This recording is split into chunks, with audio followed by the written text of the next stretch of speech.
So they reached out to me, and I said, I don't know what a courier company is, and I don't want to work for family. I didn't pursue it at first. When you could see the weather going bad in anywhere in the country, you knew planes weren't going to make it, and they would call you at 4 or 5 p.m. and say, all right, we're going to need 6 straight trucks and 2 vans. And you would line up outside the airport, and they'd go, all right, next one up's going to Charlotte. Send them in. And it's a powerful event. Powerful. Yeah. Powerful as an American to know that you still can have that access and to see things from that level, to have that access behind the scenes. Yeah. The information that's provided is first class. It's organized. What are the kind of key attributes that signal like this is someone that can be a good asset to the organization? This is Jim Bernecker, President and Chief Sales Officer of Relay Express, and you're watching Last the First podcast. Story time with drop-off. The lab test that just couldn't wait. A hospital system needed a delivery fast. The patient was prepped, the doctors were waiting, and time was just not on their side. Enter drop-off. Drop-off showed up with the certified driver, temperature-controlled equipment, and live updates along the way. That wasn't just moving a package, it was saving a life. And that's the type of reliability that drop-off brings in 35-plus markets across the U.S. Powered by smart technology, but always with people and drivers who care. Turn this story into your reality. Visit dropoff.com today. Ladies and gentlemen, Last the First family, welcome back to our next episode on the Last the First podcast. I'm Jason Burns, your host, and I'm joined with another guest who is going to blow the top off this interview. I already know it.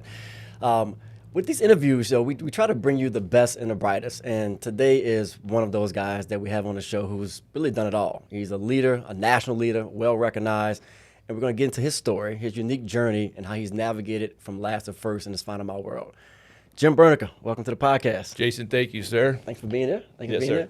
When you're home, well, not hometown, but are you from here? Yes, grew up in Cincinnati. Okay. Went to St. Xavier High School. Moved to Dayton 30 years ago. Live there, but I commute south every day to our headquarters in Fairfield, here in Cincinnati. St. Xavier's a pretty good football school. Right? Yes. Got a pretty good football program. Yes. You play ball? Yes. Yeah. What'd you play? Left tackle, offensive line. All right. Yeah. Left tackle. Y'all pretty good? Well, we were pretty good. Pretty good. We were 7-3, so we didn't make playoffs my senior year. Okay. Probably the best thing about my connection was we played with Greg Fry, who went in to be Ohio State quarterback for 2 years after St. X. Yeah. Okay. We were the air attack then. We averaged like 325 yards in the air. Damn. What year was this? That was 1986. I graduated in 1987. You guys were throwing the ball that much in 86, 87? Yep. Even before your time. Yep. Yeah. Pretty good. Left tackle, right tackle? Left tackle. Left tackle, blind side. Yep. All right, I see it. So let's start off the interview with just talking about Relay Express. So you are the President and Chief Sales Officer of Relay Express. Yes. Give us and the audience a little sense of the business, kind of the footprint, number of drivers, kind of what you do, how you do it. Okay, so Relay Express, headquartered in Cincinnati, started almost 40 years ago in 1986 by Matt Sider, Mike Bernecker, and Robert Smith. Okay. Started out as a traditional courier company, and again, to recognize some of the journey, have to thank the Thomases because Dick Thomas was instrumental not only in saying that a rising tide raises all boats, but Mike Bernecker's father-in-law rented a space next to Dick Thomas, and he said, boy, this guy in this courier business is really doing well. So they went and spoke to him because they were looking for an entrepreneurial Totally unrelated pursuit. business, like it wasn't courier business. No, he did lawn care, but he shared a space with them. Okay. So Dick Thomas was gracious enough to speak with them and put him on the path of that. Wow. Bob Smith worked at UPS, so we saw some of a linear situation there. But those gentlemen worked for almost 3 years without taking a paycheck at other jobs while they started Relay Express. Damn. So we started as a traditional courier company, and like most people in our industry, we matured into, we've got offices now in 7 locations. We've got Cincinnati, Dayton, Columbus, and Cleveland, Ohio, Detroit, Michigan, Indianapolis, and Louisville, Kentucky. Got it. And so we've matured into, we say, a hybrid carrier. Okay. We do a lot of medical, pharmaceutical routes. We still do a lot of on-demand and true expedite. Mm-hmm. And then we also have a large truck division that caters to the e-commerce and some of the more truckload opportunities in our space. Yeah. Now, the driver model, are you mostly All independent contractors. Oh, IC based. Yes. Has it always been that way? Or Yes. It's from day one? Yes. Wow, okay. And it's been a journey. Yeah, I got to imagine, yeah. Yes, yeah. but through associations, through legal counsel, through best practices, we've been able to support that model for 39 years. Yeah, you don't go 39 years without A few challenges along the way. Yeah. I mean, it's just kind of par for the course. But on that point, I wasn't going to go there first, but when you think about the IC in today's world, right? I know we'll get to our kind of how we work together on different industry issues, but the IC model today as it sits, what are kind of the challenges you see with it, and also like the opportunities with working with that type of driver model? So the changes that I've seen, when I first started, there was a lot of people that were specific to the courier industry, that were professional courier drivers. And when you needed more drivers, there was people that had vans, station wagons, SUVs, teachers, people when they changed from one opportunity, they came into the courier industry a little bit more readily available. Yeah. Now it's much more of a specific search, and we're all competing against all the crowdsourcing and all the different entities out there in the true gig economy. Yeah. So the on-demand is much harder to fill. People who are willing for the ups and downs of that. Yeah. Right. It goes more to the schedule routed stuff where people can plan, and then they've got some availability for the other entities that they exist with. Yeah. The other thing that I've seen is there's been more of a first-generation American who's come into that space, and those are the people. There might be some language or some barriers, but they are that ability to not be capped by some of the overtime and work hard and benefit from that. Yeah. I've seen more people of that ilk come into the space and trying to work within how do we facilitate that better. Yeah, we're trying to take advantage of that opportunity. Yeah, and create opportunities because, there seems to be a real want for that or an ownership of, like I said, some of We've all heard the saying before, trust but verify. But in the last mile, when you're working with agents and master contractors, verification is manual, complex, and very rarely achieved. Enter GigSafe. GigSafe solved the problem that matters to you most. They've built a new network compliance tool that ties in master contractors, agents, and carriers so they can connect, validate, and authenticate their delivery and driver networks. With automated onboarding, live compliance tracking, and insurance verification, all happening in real time. No spreadsheets, no follow-ups, no more hoping that my partners are doing it right. Just one connected platform where visibility and control are at every layer of your operation. Turn your compliance into your competitive advantage. Visit gigsafe.com today. the on-demand and said, I see the opportunity here and I'm willing to invest because I might be limited in some other opportunities in the workforce because of some of these things being a first-generation American. How much do you guys work with master contractors today? Yes. Now that's a shift that I've seen, in my 15, 18 years of doing this, is you see more companies, especially the larger kind of what I call super regional companies, working with masters. What's kind of changed with have you shifted to more of that model because it's just a little easier to manage? What's kind of driven that? Well, I don't know if it's easier to manage. When it works well, it gives you the resources to truly support a route where there's the ability to have overage for situations. Yeah. When you're dealing with just one contractor, there's not a lot of overage in our industry. There's not a lot of dollars out there to add that extra coverage driver or have a backup resource all the time. Right. The master contractors, when they work well, that's what works well for us.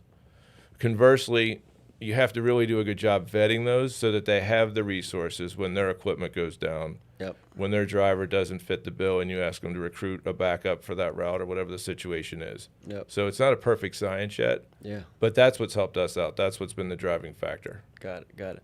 So let's go back to your origin story. So we kind of heard how Relay was started off of, a previous episode. We were talking about Dick Thomas and how he's like, I refer to the Bill Walsh of Final Mile because so many branches off that tree have sprung up. Yes. But how did you get into the space, to Relay? So Mike Bernecker, one of the founding partners of Relay, is my second cousin. I always say he's a wedding and funeral cousin. That's where I saw him because he was 10 years older, so we never really hung out. I was actually in the nonprofit sector up in Dayton. I was an executive with the Boy Scouts.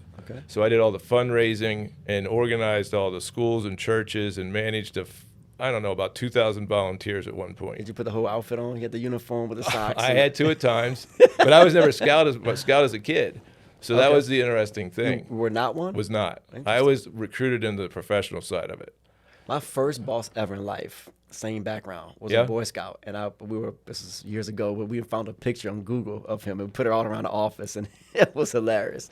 Yeah. But it's a great training ground for management and leadership. Yes, it was. And then I took over. I started to manage a new youth center. They built $1 million youth center in Springfield, Ohio. Okay. And that same kind of board of directors that managed the Boy Scouts was kind of crossed over to the YMCA. So they asked me to make a lateral move and manage that, which I did for a year.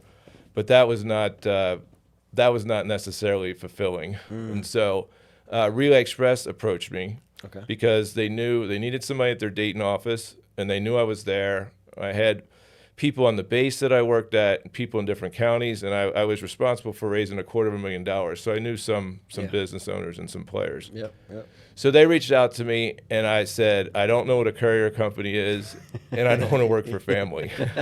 So I didn't pursue it at first. But then, as I remember it, Bob Smith and Paul Hester, who was the general manager at the time, blew a call into me and said, hey, we're going to come to Dayton. Would you meet us at the office and let us pick your brain or have a conversation? Yeah.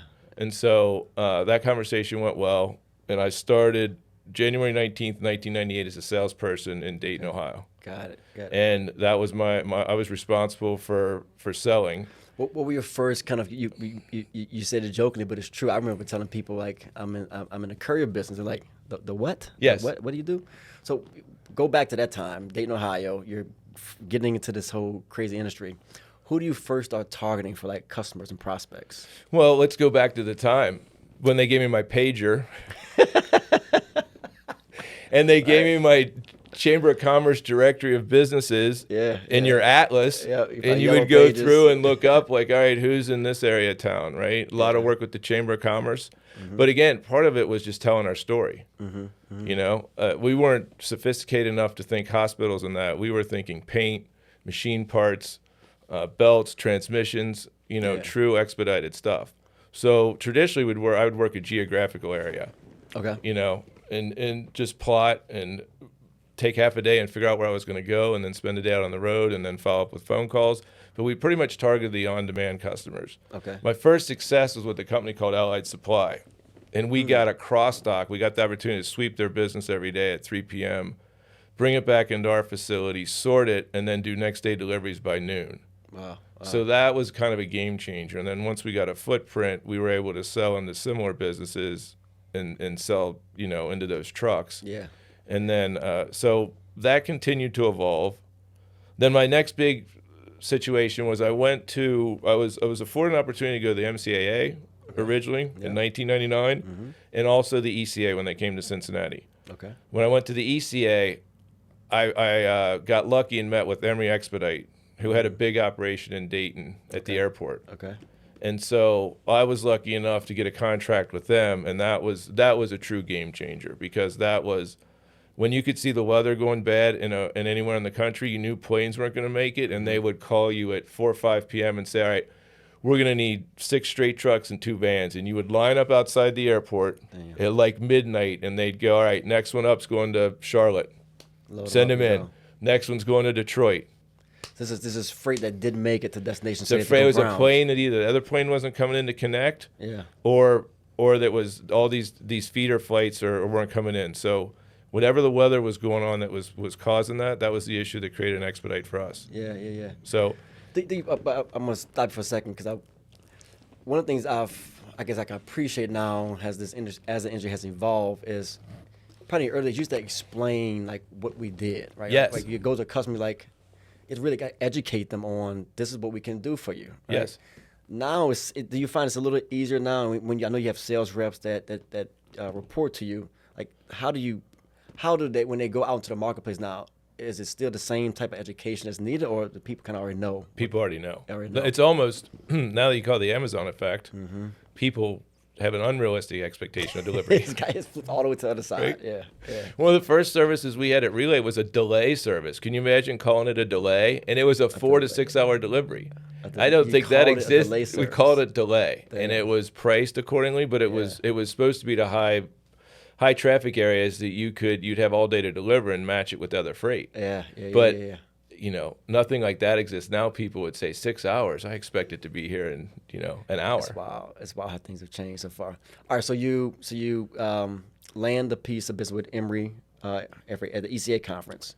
Yes. And so just at that point, what's the kind of the size of Relay Express at this point in time? So like just from a 40 drivers and maybe $2.5 million worth of revenue. Still fairly small. Yes. For a small company. Right. Yeah. And so that opportunity, Dayton started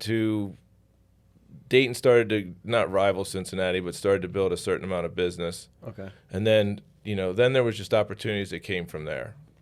More enterprise business. We did a lot of Office Depot overflow at some point during that time, and then they asked us to go to Columbus. Okay. And work out of a facility there. So that was our first foray into Columbus. Okay. And then really our growth in the early 2000s to the other facilities came at the request of some of those same enterprise customers who would say, you're doing a great job in Cincinnati.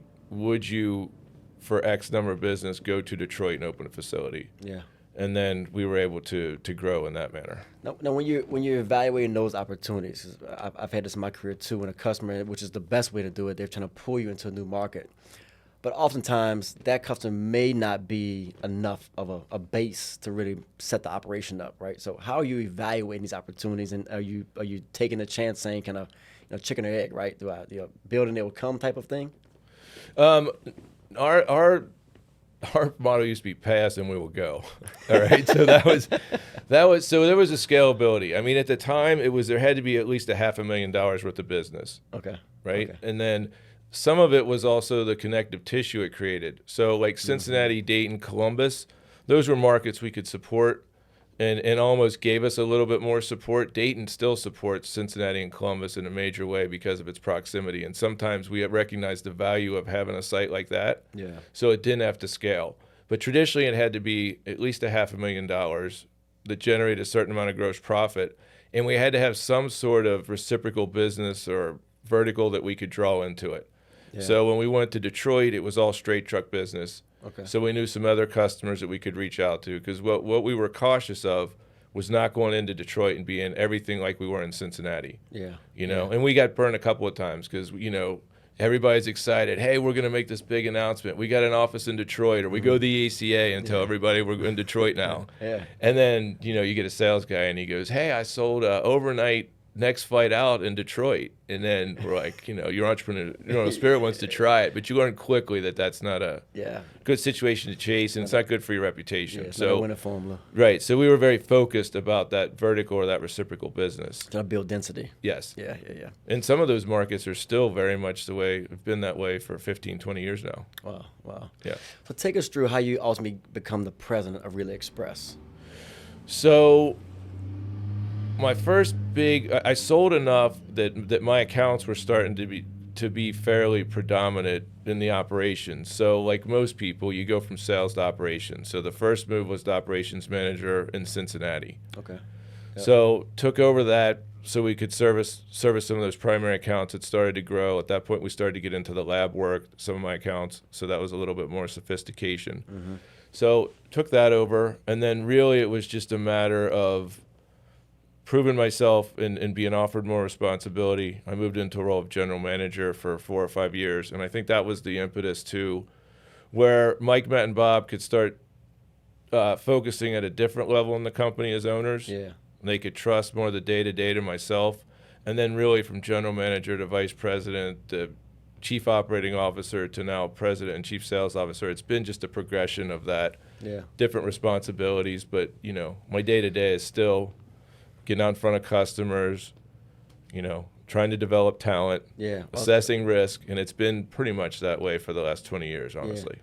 The developing talent part, so I want to dig into, because I had a chance years ago to come visit you guys' operation, and my take, I can remember walking in there, and I remember seeing everyone was kind of doing their thing, had different divisions, and but all seemed to be synchronized. It was a good kind of chemistry happening amongst the organization, right from the warehouse to the front office to the dispatch room. I remember going back, I think there's some customer service people I met in the back. When you're building talent, and at that time, when you're building talent, what are the things you're looking for? What are the kind of key attributes that signal like this is someone that can be a good asset to the organization?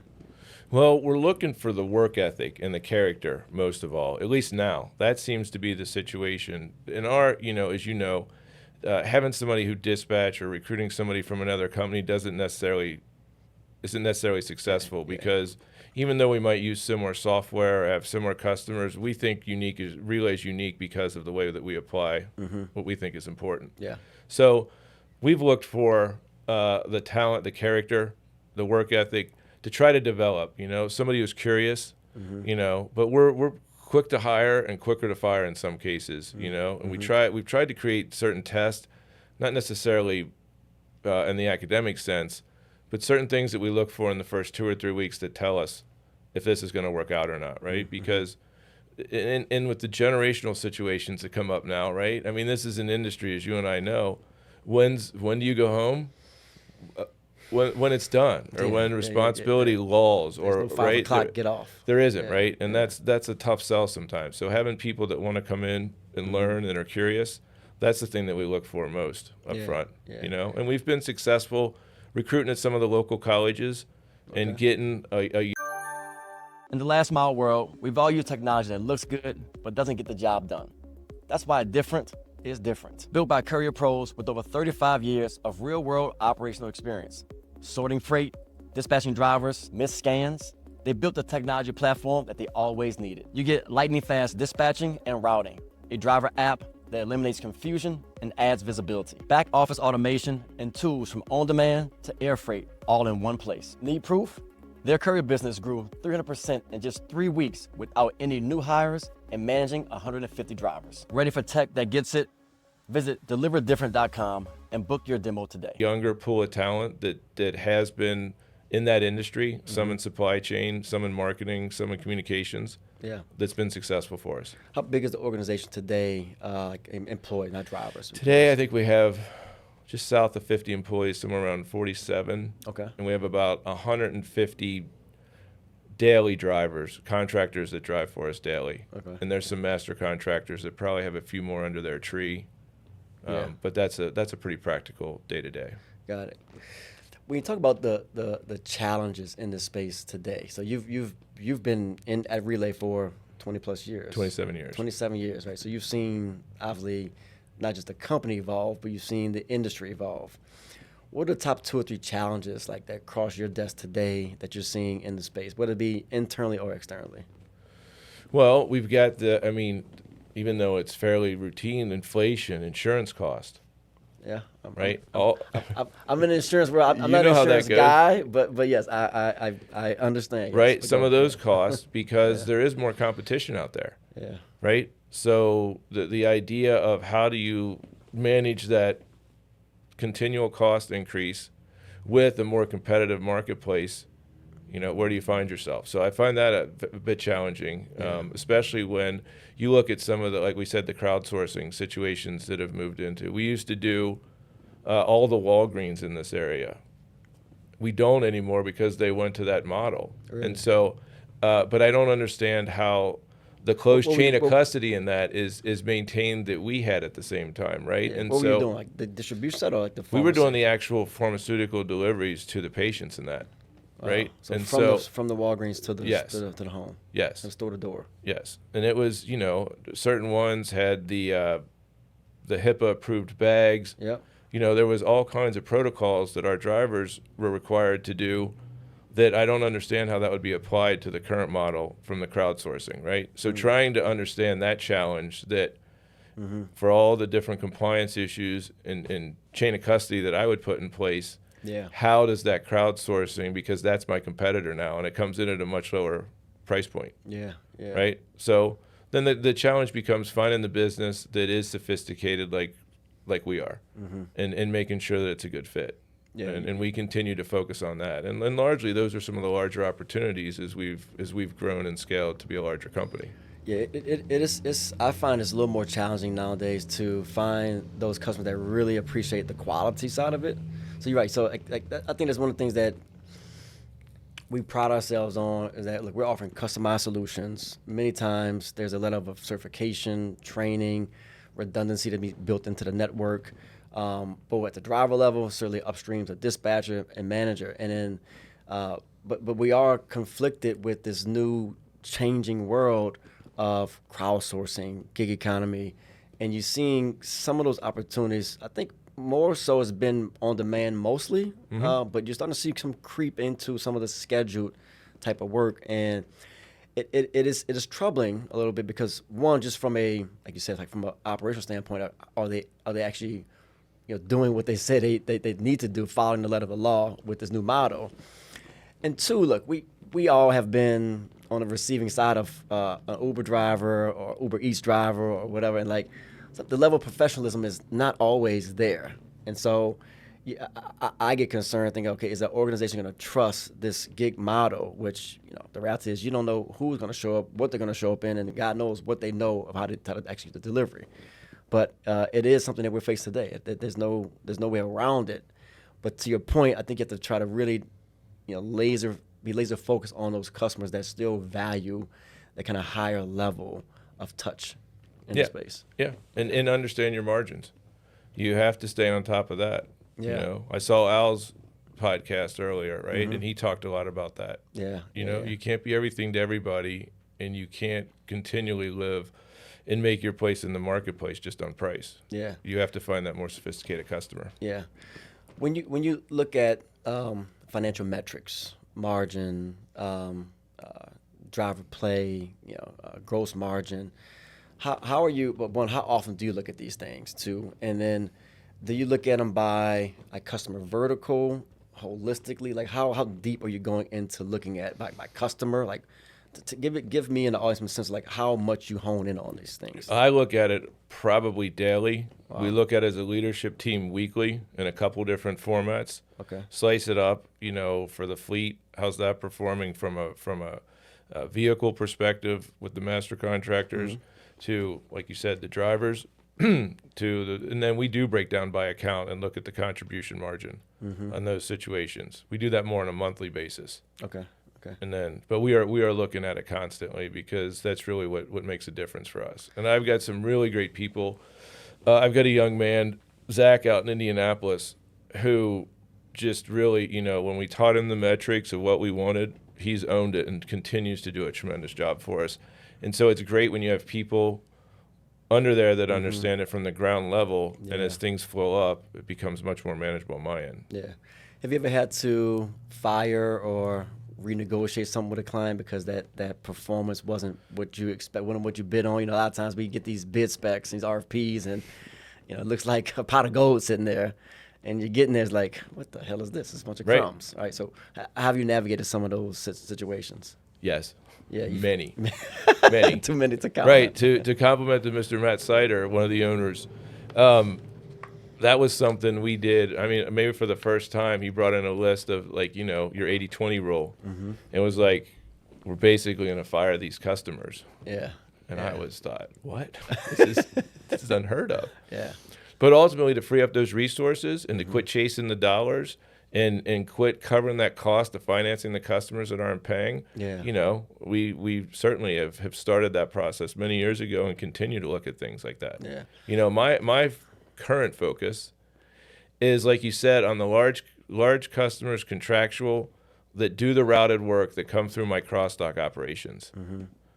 Right? And that's fairly well honed, and I feel like both parties are very happy. However, the extra product and the soft cost of all the returns that are supposed to be picked up in a timely manner, or the management of the inventory on their side to quit sending so much product in. I have one customer that currently has 70 skids in my Cincinnati location that's not paying anything that is supposed to be part of that transitional cross-dock. So situations like that, to your point, are what we focus on and look around and say, why isn't this space generating as much revenue as another one? Right. And start to look at the components of it. So there's many facets to try to how we manage those margins. Yeah, that's a huge one. If you're in this audience and you're doing any type of cross-docking warehousing, like please, when you're reading your contract, before you sign a contract, make sure there's some provision in there that gives you some way of charging the customer, or make sure to get the freight out of there. Sometimes you can, try to claim the freight for your side so you can, salvage it or whatever. But that's a huge issue in this space. I was at someone's dock recently, and similar thing. I saw like a whole wall filled up with. I'm like, what is that? He's like, that's returns. I'm like, yeah, but you're not making any money off of that. Like, no. Here's another thing, advice for people who are looking at that from first time. The pallets. There's another thing that's changed. Pallets used to be a nice little. We would make a cash deal, and that was what we would have. Driver dinners and all kinds of things. It was our little pool for extra activities. Yeah. Now I get so many skids in on these cross-dock operations. I'm paying $500 a month because they aren't the skids that people want to recycle, and I have to dump them. And it's a soft cost again that I wasn't anticipating because of the volume of skids that come in. Yeah. You know, so another interesting site. You know, so paying attention to those things are important. Just like price and the mileage and the cubic volume of the trucks is right. Are important. So right today, so your chief sales officer, when a bid comes in, what's the walk us through kind of like the process of responding to a bid? Like, does it who's weighing in? So I've got this? a couple of great people. I should shout them out. I've got Eric Gruen, who handles my large vehicle. He's been with me for almost a decade. He is sharp, and he really is great at not only route optimization, but looking at that gross profit and contribution margin on each route with each component that goes into it. And then the other person is Michael Bernecker Jr., Mike's son, who's my second cousin. He operates in the small vehicle space. So the medical pharma. So they do a great job of taking the initial stab at the RFP, break it down, and then there's 4 or 5 people that meet as a leadership team. Amber Schweitzer, my director of revenue operations, she's kind of the link between operations and sales, and Michelle Bass, who's our controller. So we look at it to make sure, are there anything from a receivable side? What do the margins look like? What does it look like operationally to support? What's the start time? You know? All and the things that go into it. Then I put some of my magic on it from there. Yeah, Sometimes it's a little gut feel, you know? Sometimes you have to say, you know what? I think we can do this. I think this is a good piece of business for us to get in. Sometimes it's a foray into another service offering. You know, and so sometimes it doesn't always play out on the spreadsheet. You have to have a vision for what's going to happen in the future. And I bet you're extremely well networked. You can probably pick the phone up and say, "Hey, have you ever done something like this?" It's another member. I can, and thanks to not only the CLDA members but the ECA members and other people throughout the industry, right? That was something that I'd like to touch upon. When I first heard that we were going to this industry conference for the MCAA, I was like, okay. And then the first person that was right next to us that we got introduced to was Dick Thomas and his family, and they were chummy with him. And I was like, well, this isn't going to fly with my competitive sales nature. What are we doing? These people are all competitors. But really, there was only a few, and everybody was so gracious, you know. Jerry Fry from Priority so many years ago. Bruce Burtwell from Mr. Messenger. People like that were just gracious enough to help me understand things better, you know. And today there's many people that do that. And I hope that I provide the same information back to others. No, you do. And it's one of the things that I think it's surprising. So when we talk at our conferences, right? So we'll get into the whole ECA, CLDA, but we both have these annual conferences. And when we get our feedback from the newer members, that's one of the things they always say is like, I was so blown away that people were willing to share. I thought, I think other industries is a little, and it's strange. I don't know, maybe because we're all kind of like, we've been kind of the stepchild of supply chain. So at some point we figure we got to band together to kind of, hit above our weight class. But it is a very, very forthcoming, willing to share type of environment. Sometimes you got some things happen, competitors in local markets that happen, but for the most part, people really want to see you be successful. They do. Yeah. And even if there's somebody who might not be as free-flowing with the information, there's people there that put you in touch with the right person. Right. So generally you get your questions answered or have an angle on something. I want to hit on one more point. Something we were talking about offline before we got on camera was, when you look at what's happening in the space today, it's a little confusion going on between sometimes someone could be a competitor, then they're a partner, maybe they're a vendor. Like there's a hodgepodge of things happening in the space right now where it gets a little confusing of who is who, right? So even though we're willing to share, and I think that's a great part of our industry, sometimes I don't know if I should make sure the left hand doesn't know what the right hand is doing, right? Have you run across some of these scenarios? It's a great question, because we have exactly that. People that are competitors, vendors, and customers. Yeah. So then when they're a vendor and they're not performing, and you go to the accountability side of it, the sales cut, hey, don't forget, they're also providing us with this situation, right? And then, like you said, when you compete, you've got that incumbent knowledge when you're going up against them in some sort of regional RFP.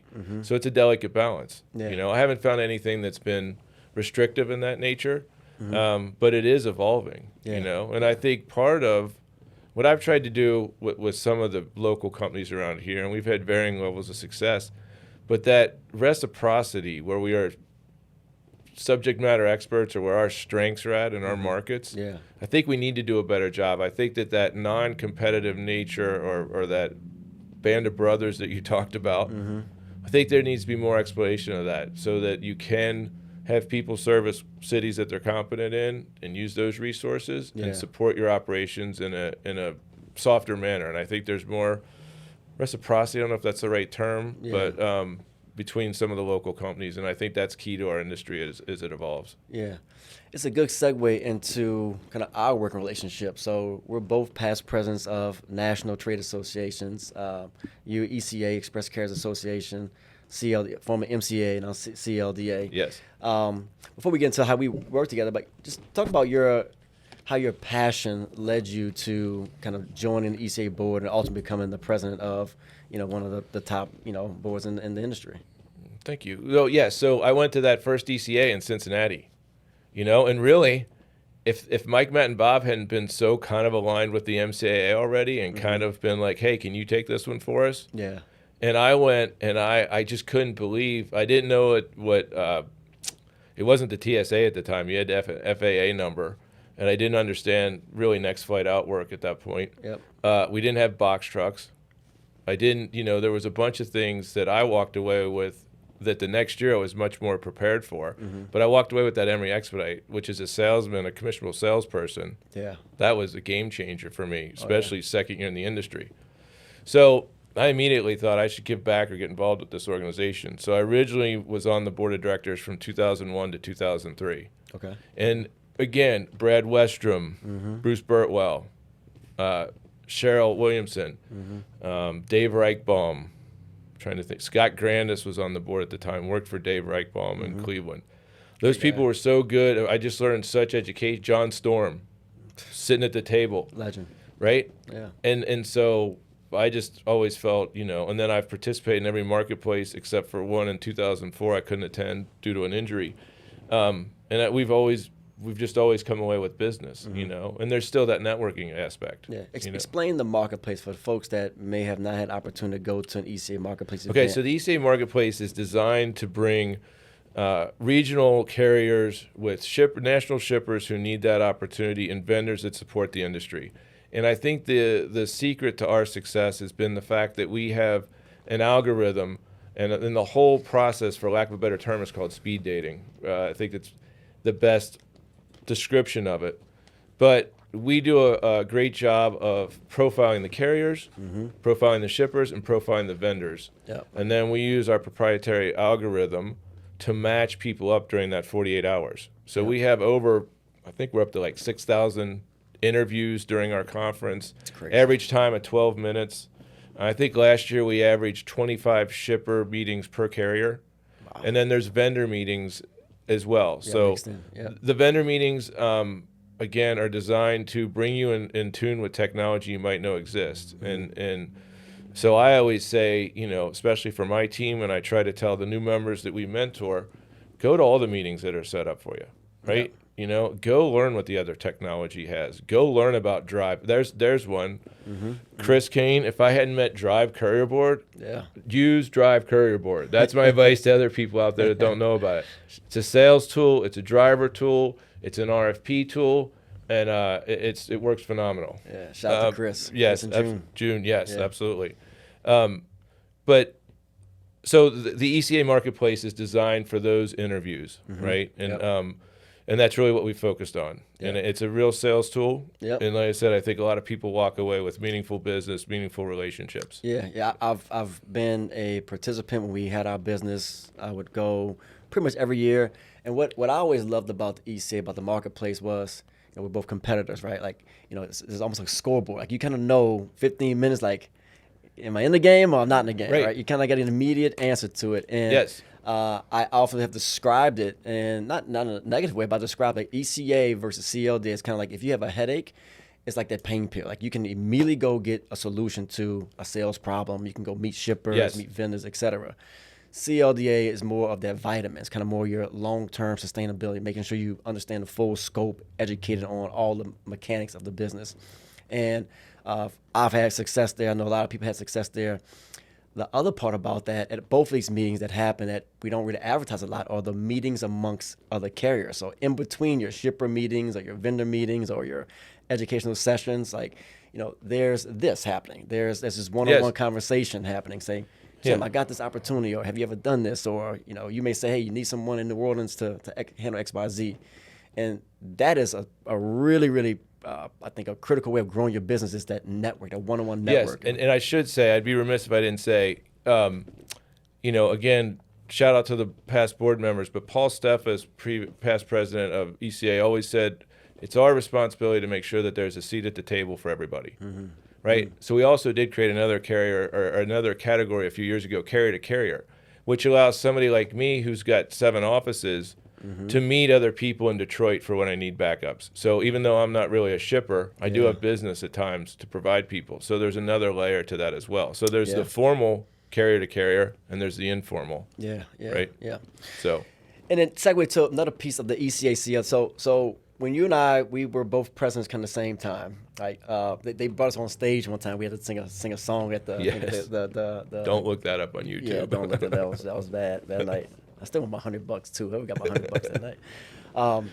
But we kind of intentionally, I give Chuck Moyer credit because Chuck started this, I think, at CLDA. It was really trying to build a bridge back between CLDA and ECA. For whatever reason, there was some bad blood created long before kind of our time there. And I remember when you and I got together, we were both sitting there saying, like, I don't know why, I don't know. I wasn't a part of this bad blood. I don't know what happened. And like at the end of the day, like, we're here to create value for this industry. Yes. So how can we work together to do that? And so I've always appreciated how we're able to kind of just kind of approach in a way where we both are advocating for each other. There's 2 different value propositions for both associations. I think both are very much needed, particularly in today's world, right? You got to have business to operate, and you damn sure need to know how to make sure you do it profitably. Yeah. And so I think that there's a lot that you can gain from both shows. And so I just appreciate how we work together to try to bring that value back for the I'm pretty transparent, and I always said I go to both organizations. I take people. We've been supporting both organizations since we found out about them, and really we've been supporting the MCAA, CLDA longer. I've had 2, Matt Sider and Mike Bernecker were both on the MCAA, CLDA board. Yeah, I serve them at. Right. Yeah. So I mean, and we were always a beverage sponsor. We've supported both organizations for a long time, and I like I said, I always stood up at the podium and said they've got great value. I went to Lobby Day for the first time. I'll never miss another one. You talk about bringing people together in our industry with a common cause, right? And the way that things are articulated there, I think that's another great aspect of the advocacy that the CLDA does. You brought your son. Yes. Yeah. 4 of us did, as a matter of fact, unbeknownst. Yes, 4 people. So Lobby Day, CLDA, we put on this this annual event called Lobby Day where we go to D.C. and we have an opportunity to walk the halls of Congress and just kind of advocate about all the issues, but the most critical issue is the proper use of the independent contractor to your state, senators, congresswomen, congressmen, et cetera. And so we bring this group out there where you can kind of go advocate on behalf of the industry. And it's a powerful event. Powerful. Yeah. Powerful as an American to know that you still can have that access and to see things from that level, to have that access behind the scenes. Yeah. The information that's provided is first class. It's organized, and it's another networking opportunity on a different level, right? Much more specific conversations about compliance and independent contractor, but it was it was so well done all the way around that I think that's going to be a big push for me as far as that value. And then, like you said, the networking, the education that I've gotten from the CLDA, right, from the insurance, the risk that you learn at every conference, right, the opportunity.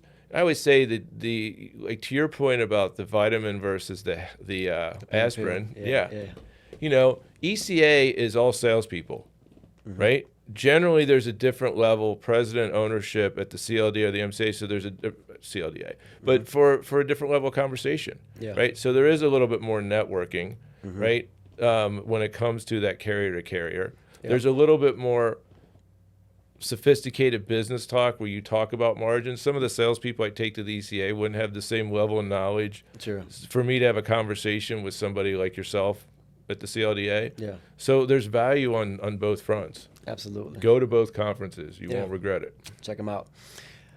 How did your son appreciate Lobby Day? I was going to ask you that.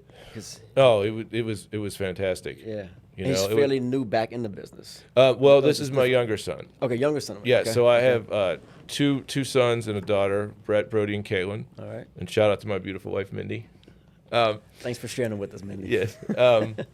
But Brett graduated in supply chain management from Miami University in Oxford, Ohio, a few years ago, and worked for ODW, Ohio Distributing Warehouse, as an account manager and a shift supervisor. And so he's coming to work. He just started this week for me as my warehouse operations manager is his title. And so he's going to manage the critical parts and the cross dock and some of the inventory that we talked about earlier for us. Are you excited about that? Is he excited about working I am. with that? I am. I wanted him to work for some other companies before he got into the smaller business, but it was a good opportunity for him at the time and a good opportunity for us. He's got the right skills. Yeah. And again, I've mentioned some of the other people, the family members that work at Relay and being related to one of the owners in that. So I think there's all kinds of different levels, but a couple of things where I won't manage those individuals, put them with the right people, and treat them like everybody else. Yeah. And I think that you'll be successful. And to his character, that won't be an issue with Brett. Yeah. So no, I love it. I love seeing kind of the next generation come into the business. We need more young talent in the space, particularly now when there's opportunities galore happening. Speaking of that, how do you stay abreast of the latest trends? Kind of when you're thinking at a 10,000, 20,000 foot level, looking at the industry, like when you're trying to have that force, like you mentioned, sprinkling your little magic on a bid, like how do you stay abreast of what's happening in the space? Like to know where to kind of look ahead to make sure that you don't run into a major roadblock? Well, I think I'm pretty lucky to be on the ECA board and have regular conversations and regular meetings with that level of people throughout the country, right? So that probably keeps me a little bit more in tune on a personal level in certain situations. Yes. But then I find LinkedIn to be a great resource. And then if you want to go down, part of my business goes down the freight waves wormhole. Part of it goes down different stuff like when, the CLDA puts out a great newsletter each quarter, a lot of good information in that. Yeah. And then from there, I read, some of the Wall Street Journal business articles. But it's a smattering of stuff really online. I can't say I've got one go-to situation. But like you alluded to earlier, if there's an opportunity, if there's a situation I'm dealing with, I'd rather speak with somebody who's dealt with it or somebody in our space. And so generally that's more of a phone call. Got it. Yeah. So speaking of opportunities, are there some new opportunities you are pursuing, you see coming on the horizon, or maybe things that you're saying, we used to do this, we're probably going to get away from some of that and move in a different direction? Well, we're doing more distribution work. And I think once we get more distribution work in certain markets, it facilitates us to aggregate more business to those trucks. So just for someone that may not really be able to visualize when you say doing distribution work, like paint that picture. So we're doing regular replenishment of pharmaceuticals in a couple of markets that come in, and then we're doing some OS&D with some retail and doing those routes 5 days a week, and also another retailer in the state of Michigan. Okay. And so those opportunities, even though there's time constraints, there's a day built in where you receive the freight, do the sort, segregate, route it, And so as we get more opportunities in that space for that type of work next day, distribution is what I call it. That's really what we're looking for in certain markets. Okay. Now, within that, where does white glove become egg white versus wedding white versus desert white? That's something we got to clean up, Jason. We need a different descriptor than white glove. We need like the government code for security. We need orange white glove, red white glove, yellow white glove. What does it mean? Because it gets so involved. But there's certain parts of that business that also allow for distribution, and so we're trying to seek out what makes sense there. Yeah. What's attractive about distribution for you? Is it that it's consistent, predictable? My experience is I didn't do a lot of distribution, but my experience is probably a little lower margin than maybe some of your more expedited movements.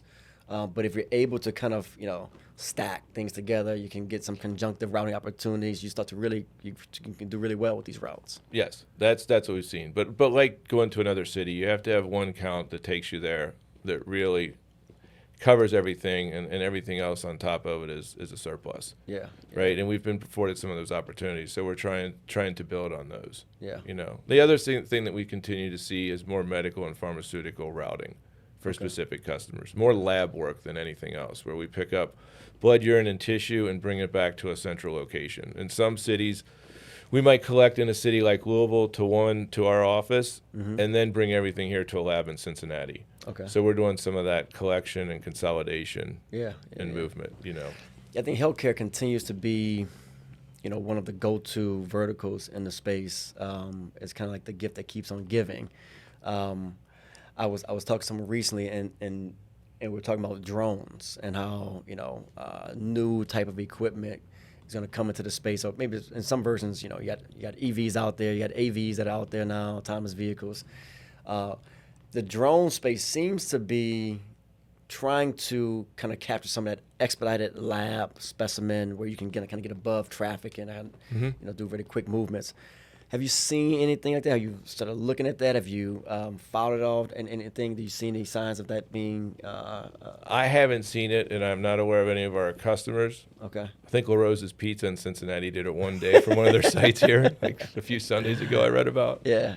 But see, that's where I don't know how that's going to come into our space. Okay. Right. I mean, I still see so many touches.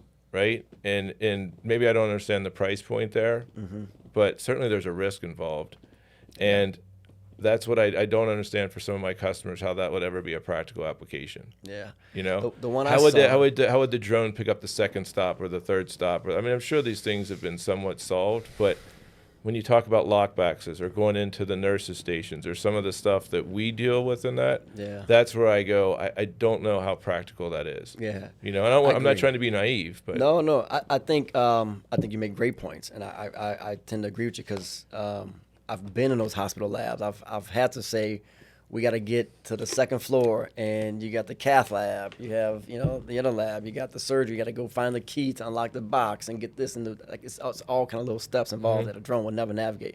But I do think you'll start seeing it more rural applications, and more point-to-point stuff, like so I can move a specimen from a clinic to a hospital to get processed quickly. So I think you may see some of that there, but the actual desktop type deliveries that we still do in our space, I mean, unless they have robots that can, they have some. So I mean, because not only do you get the second floor nurse's station with your tote, and she asks you to put it over here, right? It's not even a static situation there, right? That's where that customer service, and hopefully that customer appreciates that we have drivers that'll take that extra step. Yeah. Right. Oh, that is the difference in what we do versus other. Now in the warehouses, some of the big warehouses, like the stuff you read online, and you see what DHL and some of the bigger facilities are doing. Yeah. I think there's a drone warehouse application and something like that that's much more practical.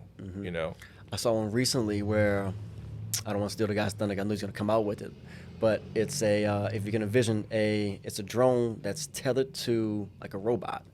It's more for inventory control, so it can go down your aisle, and the drone flies up and it's basically scanning all the inventory in there and kind of immediately doing cycle counts where. Typically, if you're doing heavy inventory, that may happen quarterly. They can do it, multiple times a day if they wanted to now. So you will start seeing. I think the warehouse application is a good space where that's going to pop up. Right. Yeah. Yeah. No, that's the way I see that coming in. Yeah. Let's wrap up on this. So you've had 27 years in this industry, right? We talked about kind of where you see things going in the space. Two-part question. One, when you look ahead and you think about Final Mile, the growth of Final Mile, the challenges you've kind of experienced. We talked about inflation, insurance costs. If you were advising a company, a new member that may pop into the ECA and say, "Hey, Jim, I need help. I'm maybe $1 million company. I'm trying to get to $10 million." Like, what are the things that you tell them to be looking at to figure how do you get to that 10, but do it in a way that's profitable? Well, I think that's where you have to understand your verticals. I mean, that's what I would say. Mm-hmm. You know, look at what you do well, what your margins are high on, and figure that out. Now, there's a great tool out there. I don't want to tip all my competitors, but we use Zoom Info. I don't know how many people use Zoom, Mm-hmm. but the way I understand it, and again, for lack of a better term, the way it was explained to me was more of a fishing net. Mm-hmm. So I would say go out and find, really drill down on what is profitable. What do you do well? What do you have capacity for? Do you have that medical route that you're doing well on, but it starts at 2? So you're looking for the one that starts at 8 a.m. to have a more meaningful experience for that driver, right? And continue to add to your margin. Zoom Info will put you in touch with, you can sort that fishing net down to company size, search words that they have in their descriptors, the ads that they're looking for, the jobs they're recruiting for, right? Put you in touch with the right person in that organization. Yep. Really, the toughest part about using Zoom Info is how you initiate that call. Because you kind of got some good information at your hands, right? It's very robust. But that's a tool that we would use in that situation, And then, like I said, once you have that complementary business, what is the next thing that'll support? You need multiple levels of service in your industry, right? Yep. You need to make sure that you're differentiated with your customers, right? So what is that next opportunity when it comes to critical parts, warehouse space to have a small dock? A lot of companies that I've seen grow up start out without having a dock or anything, and then they move that next growth step is into a small space, so that they've got the ability to do a cross dock and store some of the customer's product for a forward stocking location, right? Yeah. But some companies might only be daytime. We're 24/7 staffed on site, so the opportunity might be that 24/7 or that overnight opportunity, So understand your business, where you're making your money, and then try to create verticals, but have a vision for what the next step is, And get well networked. Yes, absolutely. Meet people that's done it before. Learn from someone that has experience doing it. Don't just take the first answer you get. Like really do some homework on that. Sometimes when you're lucky enough to get an incumbent driver, listen to them as well. Sometimes they know it the best. Yes. Go back to your first point about the large RFPs and not understanding it. There's always information that the incumbent understands better on those situations. Because even though it says you pick up at 2, the reality is you can't. That guy won't load you at 2. So you pick up at 4, and that throws off your whole routing or whatever, So talk to the drivers. That's an excellent point. Excellent point. Yeah, the drivers, they are the gatekeepers many times of all of these things. Yeah. Last question. I ask every guest this question. Throughout your career, you've had challenges, ups and downs, right? What's been that one kind of last to first moment, the moment where you can point to say, hey, if I didn't execute on this, maybe I'm not sitting here, maybe I'm not having success, whether it be personal, whether it be professional. When you think about your journey, what's that moment for you where you're like, that was a key moment of kind of my trajectory? Let's see. I would say the key moment for me, and again, it probably went along with ownership confidence and taking the company out of the comfort zone. We were doing work for Train Heating and Air Conditioning, and they wanted us to go to Michigan. Okay. And the owners were like not a fan because I'd pushed them to get into box trucks. We'd gotten box trucks. And it was basically, if you want to do it, and you'll handle it and you'll set it up and commute and do everything, then we can go for it.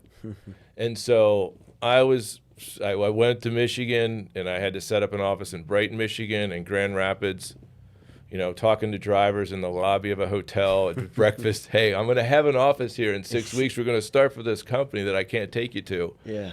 if I wouldn't have taken the shot at that and convinced them to let me do it, and then went out on the road in all Fort Wayne, South Bend, Indianapolis, Louisville, we imagined to set those all up, and then that was the footprint for, eventually when UPS Mail Innovation said, hey, can you do business in Detroit? Yeah, I've got an operation there. Yeah. I've got box trucks. I've got an infrastructure there.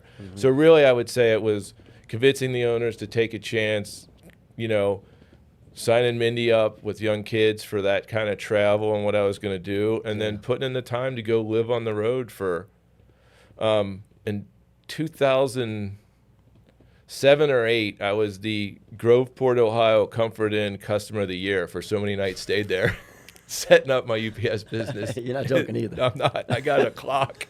I got one of those rotating clocks like you buy your grandparents for anniversary that kind of spins one way and then spins the other way. It's in a big glass dome, gold.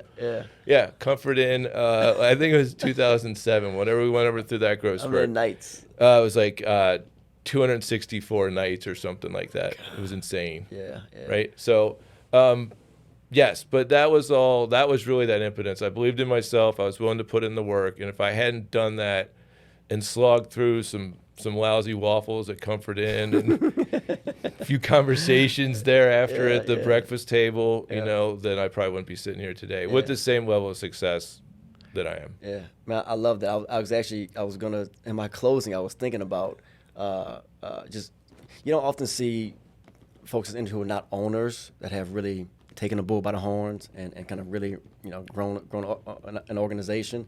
And it takes a certain level of trust that the owner has to have in that individual, and that trust can only be, it's not given, it's earned, right? And so I didn't know that story, obviously, about your being the Comfort Inn guest of the year, but it's a straight attribute to everything that you're about, and, your integrity, your ingenuity, your passion, and like come hell or high water, you're gonna figure it out, and that's what I think people know you for in this industry. People look at you as a leader, and you've earned it every single step of the way. So. I'm so glad you came on the podcast to share kind of your story, the Relay Express story.